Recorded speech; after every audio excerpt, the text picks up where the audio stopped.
I thought that Dude, Where's My Car was a very popular film that a lot of people loved. So I'm quite surprised to see that it only has 5.5 out of 10 on IMDb, which is not, it's not a bad rating, but I just thought it was one of those films that maybe certainly kids of my generation, so 90s kids, maybe late 80s kids, absolutely loved this. Personally, I thought it was average and alright. So I actually kind of agree with the 5.5 out of 10. This was released in 2000, directed by Danny Leiner, written by Philip Stark, and stars Ashton Kutcher, Sean William Scott, Jennifer Garner. Obviously, 3 brilliant actors there, heading up a film that sounds really interesting. And the description from IMDb is as follows. 2 potheads wake up after a night of partying and cannot remember where they parked their car. First of all, a film about pot or potheads, not my kind of thing. I don't care at all. It's never been my kind of thing and it never will be.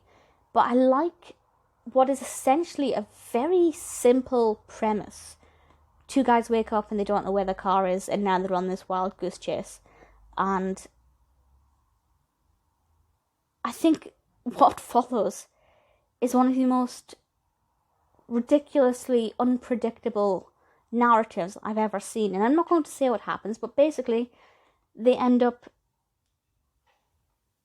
going... I don't even know how to describe it without giving any spoilers. But basically they go on this ridiculous goose chase to find out what happened and where their car is, and they meet all these people and do all these crazy things. And if you like films where you literally do not know what is going to happen in the next scene and you don't know what is around the corner, this is absolutely the film for you. And I actually enjoyed that aspect of the unpredictability. It's good fun. It's not, for me, it's not that perfect. As I said, the characters themselves, because they are this kind of stereotypical, very stereotypical potheads, not my kind of people, not my kind of characters. But they are obviously very well acted, and they're actually a lot more well developed than I expected. They do have a little bit more depth to them as characters than I would have anticipated. But obviously they're not the most complex. But it's good fun. It's not a film I'd watch by choice a second time, but were it on TV or something, yeah, I might give it another go. I'm surprised that there wasn't a sequel, to my knowledge. I just feel like it's one of those films that they could have done a lot with these characters.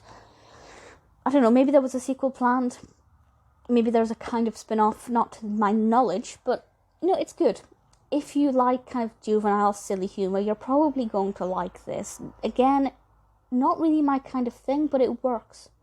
It works well here because we have an interesting narrative and great casting. Not the best film in the world, but, I'm pretty pleased to recommend it.